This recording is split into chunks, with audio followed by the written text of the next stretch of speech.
আসসালামু আলাইকুম। আজ আপনাদের সামনে নিয়ে হাজির হয়েছি ভীষণই লোভনীয় স্বাদে এবং আমার খুব পছন্দের একটি রেসিপি। এটা হচ্ছে আলু দিয়ে চিংড়ি মাছ এবং পুঁই শাকের ভাজি। আলু চিংড়ি মাছ পুঁই শাকের ভাজিটা খেতে কিন্তু খুবই ভালো লাগে। বিশেষ করে বাচ্চারা কিন্তু সবজি খেতেই চায় না, ওদের জন্য কিন্তু এটা খুবই উপকারী। এইরকম লোভনীয় স্বাদে যদি একটি রেসিপি ওদের সামনে দেওয়া হয় তাহলে কিন্তু ওরাও অনায়াসে সবজিটা খেয়ে নেবে ইনশাআল্লাহ। এই রেসিপিটা অত্যন্ত খেতে মজাদার। চলুন আমরা রান্নায় চলে যাই। দেখুন, এর জন্য আমি কিছু ডাটা নিয়ে নিয়েছি, পুঁই শাকের ডাটা ছোটো ছোটো টুকরো করে নিয়েছি।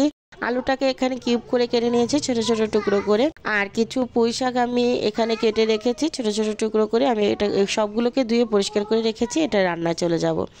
দেখুন, আমি এখানে একটা কড়াই বসিয়ে দিয়েছি। কড়াইতে দিয়ে দেবো সয়াবিন তেল। আমি এখানে 4 টেবিল চামচ সয়াবিন তেল দিয়ে দিয়েছি এবং 5টা পেঁয়াজ আমি এখানে কুচি করে দিয়েছি। 8-10টি কাঁচামরিচও দিয়ে দিলাম। কাঁচামরিচটা আপনারা কিন্তু আপনাদের টেস্ট অনুযায়ী দিতে পারেন। আমি আমার টেস্ট অনুযায়ী দিয়েছি। কাঁচামরিচ এবং পেঁয়াজটা এখন আমি ব্রাউন করে ভেজে নিব। একদম ব্রাউন না, একটু ব্রাউন হয়ে গেলে কিন্তু আমি এখানে দেখুন আমার এখানে একটু ব্রাউন হয়ে গেছে। আমি এখানে এবারে দিয়ে দেবো চিংড়ি মাছ। আমি এখানে একটু বড় সাইজের চিংড়ি মাছটা দিয়েছি। আপনারা যদি চান তাহলে কিন্তু এখানে ছোট সাইজের চিংড়ি মাছটাও দিতে পারবেন, তাতেও কিন্তু খেতে মাশাআল্লাহ ভালোই লাগবে। এই চিংড়ি মাছটা আমি একটু নেড়েচেড়ে ভেজে নিলাম। আর এখানে আমি দিয়ে দেবো খুবই সামান্য পরিমাণে একটু লবণ। চিংড়ি মাছটা যখন ভাজবেন তখন সামান্য একটু লবণ দিয়ে দিবেন, তাতে করে খেতে কিন্তু মাশাআল্লাহ ভালো লাগবে যখন আপনি এটা খাবেন। আর তা না হলে কিন্তু চিংড়ি মাছে লবণ ঢুকতে চাইবে না। এখন আমি দিয়ে দেবো আলু এবং ডাঁটাগুলো। প্রথমে আলু এবং ডাঁটাগুলো দিয়ে আমি নেড়েচেড়ে একটুখানি কষিয়ে নিব। এর ভেতরে আমি দিয়ে দেবো স্বাদ অনুযায়ী সামান্য কিছুটা লবণ এবং হলুদ। নেড়েচেড়ে সামান্য আমি 1 মিনিটের জন্য এটাকে ঢাকনা দিয়ে ঢেকে রাখবো। জাস্ট 2-1 মিনিটের জন্য ঢাকনাটা দিয়ে ঢেকে আমি এটাকে কষিয়ে নেব। এটা কিন্তু সেদ্ধ হবে না এত তাড়াতাড়ি, একটু দেরি হবে। এটাকে আমি আবারও নেড়েচেড়ে আবারও ঢাকনা দিয়ে 1 মিনিটের জন্য ঢেকে রাখবো। দেখুন 1 মিনিট পরে আমি আবারও চলে এসেছি। এবারে নেড়েচেড়ে আমি এখন দিয়ে দেবো আগে থেকে ধুয়ে পরিষ্কার করে রাখা শাক। শাকটা দিয়ে আমি কিন্তু নাড়বো না, আমি সঙ্গে সঙ্গে ঢাকনাটা দিয়ে ঢেকে 5 মিনিটের জন্য এটাকে রেখে দিব শাকটা নরম হয়ে যাওয়ার জন্য।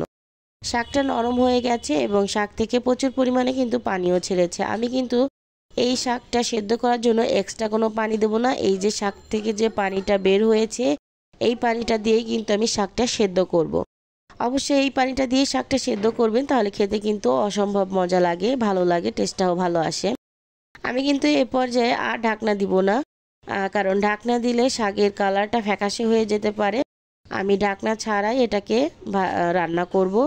দেখুন, আপনারা অবশ্যই এই পর্যায়ে চুলার আঁচটা কিন্তু মিডিয়ামে রাখবেন, কারণ মিডিয়ামে না রাখলে, লো আঁচে রাখলে শাকটা রান্না করতে বেশি সময় লাগবে এবং শাকটার কালারও নষ্ট হয়ে যাবে। দেখুন আমার শাকটা কিন্তু অলরেডি এখানে সেদ্ধ হয়ে গেছে। আমি এখানে 5 থেকে 7 মিনিটের মতো এটা রান্না করে নিয়েছি। আলু এবং ডাঁটা এটাও কিন্তু সেদ্ধ হয়ে গেছে। খুবই গরম, ধরা যাচ্ছে না, তারপর আমি চেষ্টা করে দেখালাম।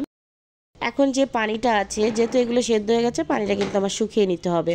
পানিটা শুকানোর জন্য আমি এখানে মিডিয়াম হিটে কিন্তু ঢাকনা খুলে রান্না করছি। আর কিছুক্ষণ পর পর এটাকে নেড়ে দিচ্ছি। দেখুন পানিটা কিন্তু রাখা যাবে না, পানি রাখলে কিন্তু এটাকে তেতো একটা ভাব আসবে পুঁই শাক থেকে।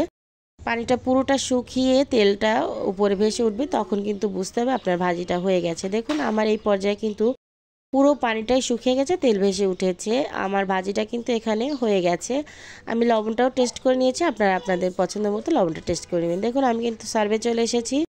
আমার ভাজিটা এখানে দেখতে মাশাআল্লাহ কতটা লোভনীয় হয়েছে একবার দেখুন।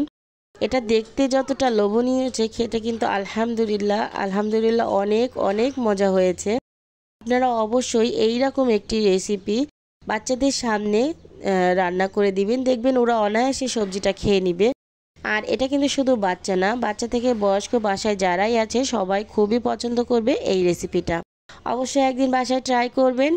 আর আমার ভিডিওটি যদি আপনাদের কাছে একটুও ভালো লেগে থাকে তাহলে অবশ্যই একটি লাইক, কমেন্ট, শেয়ার করবেন এবং আমার চ্যানেলটি সাবস্ক্রাইব করে রাখবেন।